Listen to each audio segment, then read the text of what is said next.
कि सदर ट्रंप का बड़ा दावा।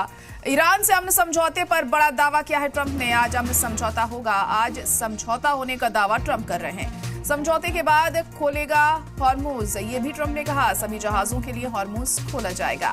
तो ट्रंप ने बड़ा दावा किया है यहां पर और कहा है कि आज समझौता फाइनल हो जाएगा और आज दस्तखत कर दिए जाएंगे समझौते पर। और ये भी दावा करते हुए ट्रंप दिखाई दिए कि आज हॉर्मुज भी खोल दिया जाएगा समझौते के साथ साथ। समझौते के बाद हॉर्मुज खुलेगा, ये उन्होंने कहा है। तो ट्रंप यहां पर बड़ा दावा करते हुए दिखाई दे रहे हैं। आपको बता दें, पिछले काफी वक्त से डील को लेकर तमाम बातें सामने आ रही हैं। हालांकि ट्रंप इससे पहले भी ये कह चुके हैं कई दफा कि आखिरी मरहले में ये जो डील है, ये जो समझौता है, ये पहुंच रहा है। महज अब कुछ ही दिनों में ये फाइनल हो जाएगा।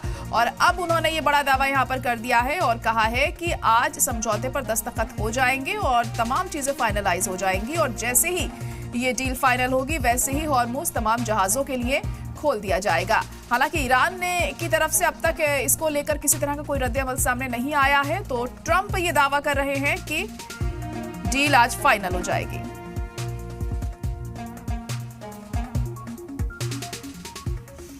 तो अब आज ये डील फाइनल होती है या नहीं, हालांकि ट्रंप की तरफ से तो दावा किया जा रहा है, लेकिन वाकई इस दावे में दम है, ये वक्त के साथ साफ होगा। इसी पर हम चर्चा करेंगे। खास मेहमान हमारे साथ जुड़ चुके हैं। मेजर जनरल राजन कोचर जी हमारे साथ इस वक्त जुड़ गए हैं, जो कि इंटरनेशनल अफेयर एक्सपर्ट हैं। और ग्रुप कैप्टन यूके देवनाथ जी भी इस वक्त हमारे साथ जुड़ गए हैं, जो कि डिफेंस एंड स्ट्रैटेजिक एक्सपर्ट हैं। आप दोनों का बहुत इस्तकबाल है सलाम टीवी में। राजन कोचर जी, क्या लग रहा है कि आज डील फाइनल होगी? ट्रंप तो बड़ा दावा यहाँ करते हुए दिखाई दे रहे हैं। अस्सलाम वालेकुम ज़हरा जी। बहुत ये देखिए, ट्रंप की अनाउंसमेंट पे मैं इतना विश्वास नहीं करता हूँ, इतना ज्यादा विश्वास नहीं करता हूँ। बल्कि कई बार ऐसी अनाउंसमेंट आ रही थी कि खर्ग आइलैंड पे अटैक करेंगे और फिर हमने उस पर प्रोग्राम भी किया था। और फिर बीच बीच में वो समझौते की बात करते हैं और कभी बोलते हैं कि हम इसको ईरान को तहस नहस कर देंगे। तो आई थिंक जो पॉलिसी रहेगी हमारी, I think we should wait and watch, because Iran से कुछ कंफ्लिक्टिंग रिपोर्ट्स आ रही हैं। एक रिपोर्ट ईरान से ये आ रही है कि अरागची ने भी एक पॉजिटिव स्टेटमेंट दिया है और पाकिस्तान का भी जिक्र किया है और पाकिस्तान को भी थैंक किया है। पाकिस्तान से स्टेटमेंट्स आ रही है। शहबाज शरीफ ने स्टेटमेंट की है कि समझौता प्रैक्टिकली हो चुका है, बस उनको एक डिजिटल सिग्नेचर देने की जरूरत है। तो इस तरीके की रिपोर्ट्स आ रही है कि कहीं ना कहीं पे गाड़ी आगे बढ़ रही है। और कुछ रिपोर्ट्स ऐसे भी लीक हुई हैं कि जिसमें यह भी बताया जा रहा है कि उसमें इसको जिक्र अपना ये है कि ईरान अपना यूरेनियम का एनरिचमेंट नहीं करेगा और स्टेट ऑफ हॉर्मुज खोलने की बात हो रही है। और ये जो इकोनॉमिक सैंक्शंस ईरान के ऊपर लगे हैं उसको हटाने की बात हो रही है। ये 3-4 इंपॉर्टेंट चीजें आ रही है, बट कहीं पर भी लेबनान का जिक्र नहीं है इसमें। बिकॉज मुझे ऐसा लगता है कि जो प्रॉब्लम आएगी, विलन इन द पीस मैं बोलता हूं जिसको, at the cost of reputation, ये villain in the peace in Israel. और इसको बहुत हमको सोच समझ के ये कदम आगे लेके जाना पड़ेगा, क्योंकि इजराइल जिस तरीके से लेबनान में अपना ऑफेंसिव कर रहा है, और मैं कोशिश कर रहा था कि इसको लेबनान से भी कोई एक पॉजिटिव अपडेट मुझे मिले कि वहां पे लड़ाई रुक गई है या कोई ऐसा समझौता हुआ है लेबनान के सीज फायर पे। बट मुझे ऐसा कोई एक अफर्मेटिव, एक पॉजिटिव एक खबर नहीं आ रही वहां से कि इस तरीके की कोई भी चीज हो रही है। तो उसको मुझे ऐसा लग रहा है कि अगर मैं इसको ओवरऑल एनालिसिस करूं, और मैं you see as a defence analyst I would like to welcome कि अगर ऐसी कोई डील की बात हो रही है और अगर आज ही हो जाएगी तो, बिकॉज देखिए अभी तो ये दूर दूर से बातचीत हो रही है। बिकॉज डिजिटल सिग्नेचर की अगर बातचीत हो रही है, इसका मतलब कि ये लोग आमने सामने नहीं आ रहे। तो एक एक वर्चुअल मीटिंग हो सकती है इनकी। बिल्कुल। और देखिए, जैसे कि आपने ये बात कही है कि लेबनान पर भी अभी तक अटैक्स नहीं रुके हैं, और ईरान ने भी ये शर्त रखी है जब तक ये अटैक्स नहीं रुकेंगे तब तक वो आगे के बारे में नहीं सोचेंगे कि डील फाइनल करनी है या नहीं करनी है। तो ऐसे में क्या लग रहा है यूके देवनाथ जी कि क्यों बार बार ट्रंप ये बात जाहिर कर रहे हैं कि डील ऑलमोस्ट डन है, अब बस साइन होने बाकी रह गए हैं? क्या वो आखिर ऐसे में दिखाना चाह रहे हैं? डोनाल्ड ट्रंप दबाव में है। डोमेस्टिक जो उनकी सपोर्ट बेस है वो कम होती जा रही है, तो अपने रिपब्लिकन पार्टी सपोर्टर्स को कन्विंस करना चाहते हैं कि वो बहुत मेहनत कर रहे हैं। जो लोग कह रहे हैं कि ट्रंप बेवकूफ हैं, लड़ाई क्यों फालतू में घुस गए, उनको भी जरा नरम करने की कोशिश कर रहे हैं ऐसे बयान देकर। सबसे बड़ी बात है कि इस बार मिड टर्म इलेक्शन के लिए जो रिपब्लिकन पार्टी के डोनर्स थे वो कम डोनेशन कर रहे हैं। फंड रेजर जो हैं वो बार बार आके पार्टी हेडक्वार्टर में बोल रहे हैं कि लोग फंड नहीं देना चाहते। लोग शायद डेमोक्रेट्स को फंडिंग देना चाहते हैं, तो ये उनकी इंटरनल डोमेस्टिक कंपल्शन है। बाकी गल्फ स्टेट तो दबाव डाल ही रही हैं। गल्फ देश जितने हैं खाड़ी के, Kuwait, Iraq, Abu Dhabi, UAE, इन सब की इकोनॉमी कोलैप्स हो गई है। कच्चे तेल का प्रोडक्शन उनको कम करना पड़ रहा है क्योंकि कोई शिप्स नहीं है जो कि उनके कच्चे तेल या गैस को लेके स्ट्रेट ऑफ हॉर्मुज से निकलकर जापान, चाइना, कोरिया जाए। इससे भी बड़ी बात है, गल्फ स्टेट की टूरिस्ट शून्य हो गया है, जीरो। लोगों ने, यूरोप के लोगों ने, एशिया के लोगों ने अगले 3 महीने 6 महीने का अपना वीजा कैंसिल करा लिया है। सारे मॉल्स खाली हैं, होटल्स, 5 स्टार होटल्स खाली हैं। तो गल्फ स्टेट दबाव डाल रही हैं, और कुछ साइकोलॉजिकल रीजंस भी हैं जरा जी। वो जो एक पॉजिटिव माहौल कर, मुशर्रफ अभी मुहर्रम आ रहा है, शिया मुल्क दुनिया के जितने हैं वो चाहते हैं कि मुहर्रम के टाइम पर उनको अपनी प्रेयर्स के लिए एक शांतिपूर्ण माहौल चाहिए। अभी ईरान ने डिक्लेयर कर दिया है, एक और साइकोलॉजिकल रीजन है, थोड़ा ट्रम्प कुछ करना चाहेंगे कि आयतुल्लाह अली खामेनी का जो सुपुर्द खाक करना है उनको, वो 9 जुलाई के लिए तय किया गया है। तो एक माहौल क्रिएट करना पड़ता है कि 9 जुलाई के पहले जरा शांति हो जाए, ताकि, क्योंकि लाखों की तादाद में लोग आएंगे अलग अलग जगह से। लोग तेहरान में तो आएंगे ही, बाकी जो दूसरे बड़े शहर हैं, कौम है, मशाल, वहां लाखों की भीड़ जमा होगी। तो अगर आसमान से बॉम्ब गिरने का शक होता है तो हालात नाजुक हो जाएंगे। तो ट्रंप कोशिश कर रहे हैं। विटकॉफ शायद तैयार हैं अपने हवाई जहाज को लेके, जेडी वांस भी तैयार हैं, इंस्ट्रक्शन मिलते ही आ सकते हैं। जैसे कि अभी हम देख रहे हैं, शायद पाकिस्तान में भी वो लोग तैयार हैं, मेडिएटर्स हैं, शहबाज शरीफ भी तैयार हैं, आसिफ मुनीर भी अपना हवाई जहाज लेके तैयार हैं जेनेवा जाने के लिए। तो देखना पड़ेगा कि ईरान से क्या कोई आज दोपहर तक या आज शाम तक या तो आरागजी या गालिबाफ पहुंचते हैं कि नहीं। नहीं तो रिमोट से तो हो ही। देखिए, ये तो समझौता मेमोरम ऑफ अंडरस्टैंडिंग है।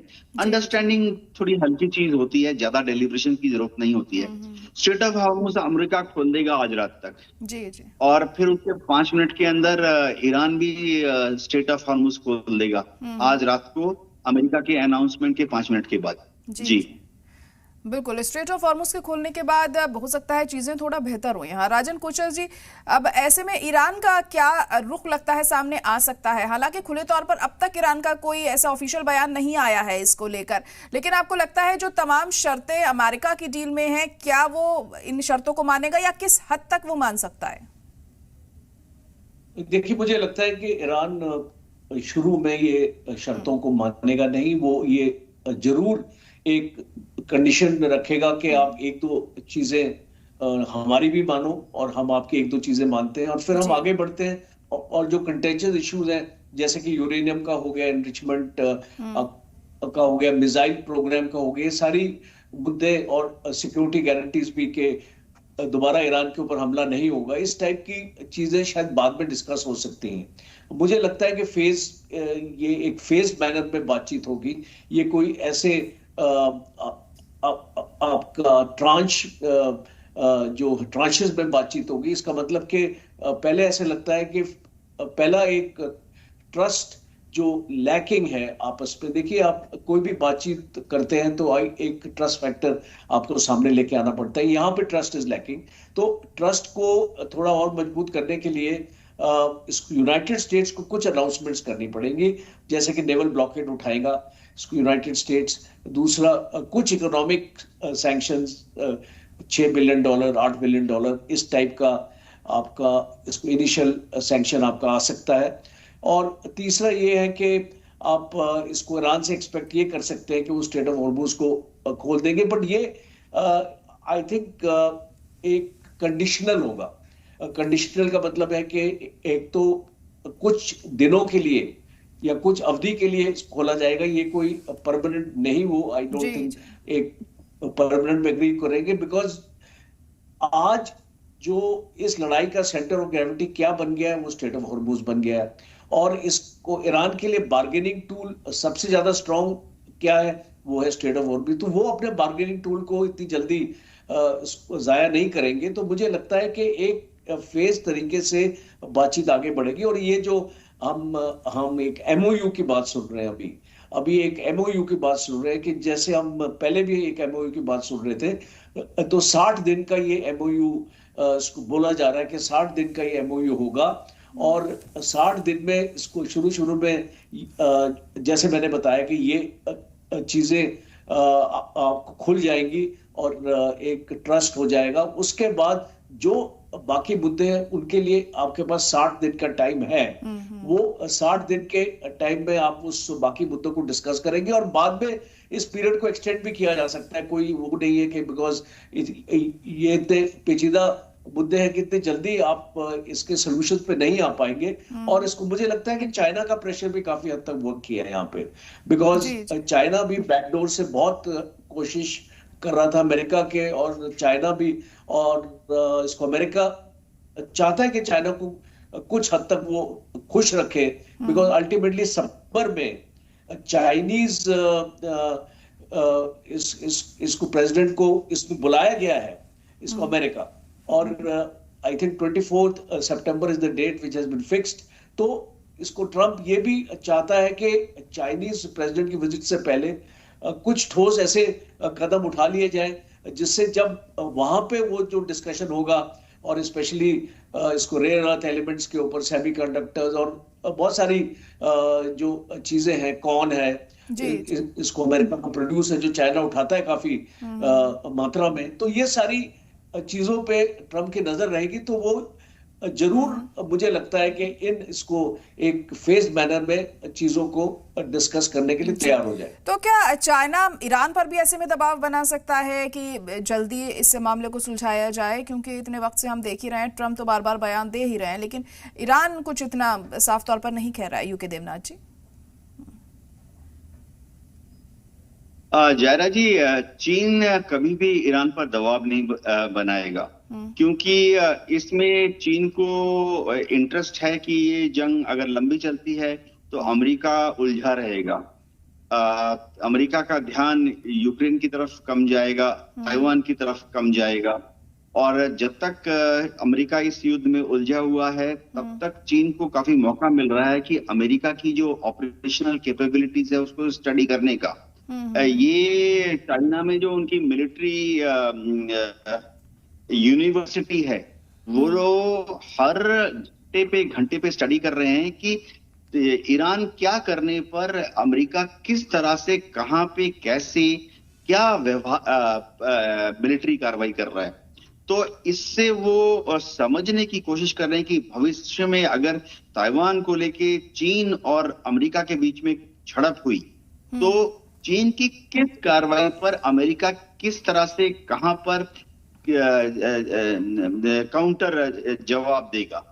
तो ईरान और अमेरिका की जो अभी झड़प हो चल रही है पिछले 2 महीने से, ये चाइना के लिए एक लेबोरेटरी है जिसमें वो ऑन ग्राउंड सिमुलेशन नहीं है। लेकिन क्योंकि देवनाथ जी हॉर्मुज के बंद होने से चाइना को भी तो थोड़ा नुकसान हो रहा है। हाँ देखिए, हार्मोज जो बंद हुआ है उसमें 3-4 चीजें हैं। एक तो ईरान ने चीन जो कच्चा तेल जा रहा है उसको नहीं बंद किया। ईरान ने चीन जो कच्चा तेल जा रहा है कहीं से भी, चाहे बंदर अब्बास से, खड़ग आइलैंड से, उसको रोक नहीं लगाई है। दूसरी बात, अमेरिका ने भी अभी तक किसी चाइनीज शिप को नहीं रोका है। ये बहुत समझ, किसी भी आज तक एक कोई वाकया नहीं हुआ कि पानी का जहाज कच्चा तेल लेके या गैस लेके जा रहा है चीन की तरफ, उस जहाज के ऊपर चीन का झंडा लगा हुआ है। अब तक अमेरिका ने नहीं रोका। तो चीन के लिए कच्चा तेल अभी भी जा रहा है थोड़ा थोड़ा। और चीन ने जो है अंतरिम समय में रशिया की तरफ डाइवर्सिफाई कर लिया है। और चीन का स्ट्रेटेजिक ऑयल भंडार बहुत बड़ा है, ना सिर्फ वो रशिया से ला रहा है। देखिए, जैसे भारत के पास हम एम करते हैं कि हमारे पास 3 महीने का स्ट्रेटेजिक ऑयल भंडार हो। जब ये युद्ध चालू हुआ था तो हमारे पास 3 महीने या 90 दिन का तो नहीं था, लेकिन पेट्रोलियम मिनिस्ट्री हरदीप पुरी जी ने कहा था कि 74 दिन का स्ट्रेटेजिक ऑयल रिजर्व हमारे पास है। चीन जो है 6 महीने का स्ट्रेटेजिक ऑयल रिजर्व मेंटेन करता है। तो चीन के ऊपर इतना ज्यादा फर्क नहीं पड़ रहा है जितना कि पश्चिम मीडिया बोल रही है। चीन चाहता है, आखिर में ये बता दूं कि चीन चाहता है कि अमेरिका जो है वो जब स्ट्रेट ऑफ हॉर्मुज को खोले तो ईरान बातचीत में जीत जाए। तो इसीलिए चीन किसी भी तरह से ईरान पर दबाव नहीं डालेगा। जो कि हम शी जिनपिंग से जब डोनाल्ड ट्रंप मिले थे अभी 15 दिन पहले, तो डोनाल्ड ट्रंप तो शी जिनपिंग को हिंट देते ही रहे कि शी जिनपिंग जी आप कृपया ईरान को काबू में लाओ। शी जिनपिंग ने एकदम मना कर दिया। उन्होंने ईरान को काबू में लाने की थोड़ी सी भी कोशिश नहीं की, क्योंकि वह चाहते हैं, चीन चाहता है कि ईरान जब बातचीत करे तो मजबूती से बातचीत करे। जी बिल्कुल। राजन कोचर जी, आपने जैसे इससे पहले कहा कि जो डील अगर फाइनल होगी तो अमेरिका को भी कुछ बातें माननी होंगी ईरान की, क्योंकि सारी बातें ईरान ही माने ये मुमकिन नहीं है, और ऐसे में ईरान डील साइन भी नहीं करेगा। तो आपको क्या लगता है कि इन चीज़ों को लेकर अमेरिका थोड़ा लीनियंसी बरत सकता है? क्या सैंक्शंस हटाने की बात पर वो थोड़ा नरमी दिखाता हुआ हमें दिखाई दे सकता है अगर डील को फाइनल करना ही है तो?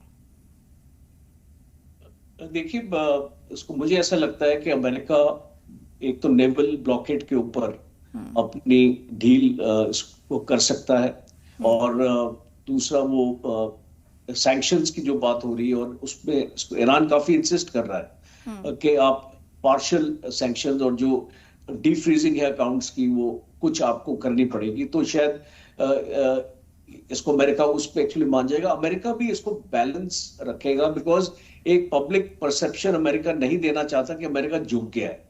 बिकॉज शुरू से ही अगर आपने देखा होगा डोनाल्ड ट्रंप ने जो स्टेटमेंट्स आ रही हैं वो एक बहुत ही एग्रेसिव और वन साइडेड स्टेटमेंट्स हैं।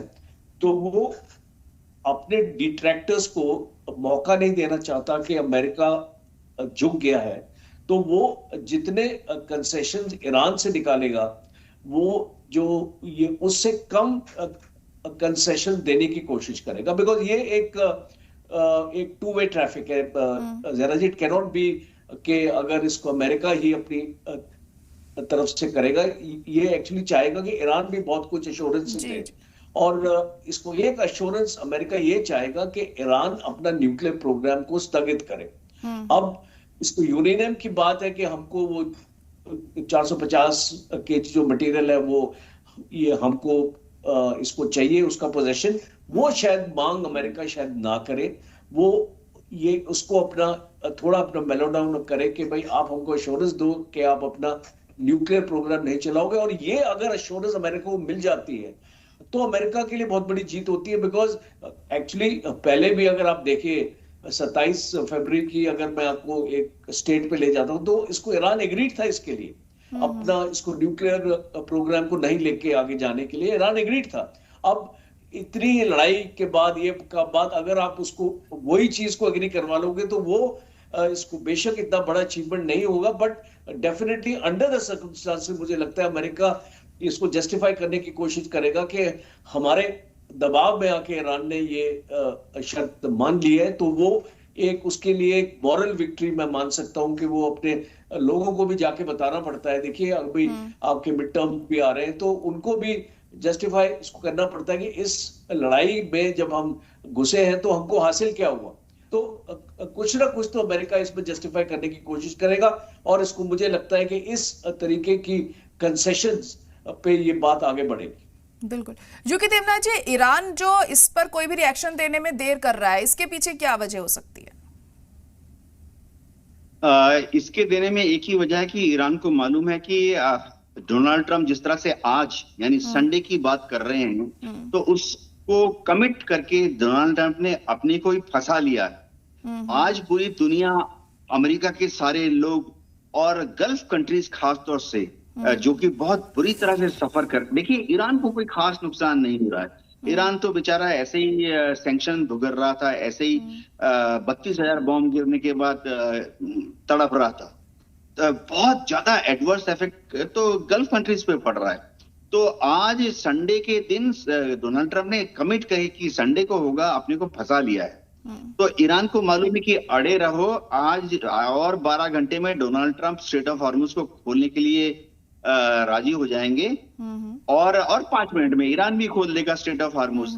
देखिए ये समझना पड़ेगा कि ईरान का जो बंदरगाह है, उनकी नाकेबंदी अमेरिका ने क्यों की? क्योंकि अमेरिका ने सोचा कि इन बंदरगाहों की नाकेबंदी करके हम ईरान की ऑक्सीजन बंद कर देंगे। लेकिन ईरान फिर भी 2 महीने की लड़ाई के बाद टिका हुआ है। ऑक्सीजन बंद हो गई तो क्या हुआ? और CIA कह रही कि तो और 3 महीने तक ईरान को कोई दिक्कत नहीं है। 3 महीने का ration, medicine, critical spare parts, लड़ाई लड़ने का साधन ईरान के पास है। और 3 महीने के लिए डोनाल्ड ट्रंप नहीं टिक पाएंगे, 3 महीने के लिए नहीं टिक पा सकते।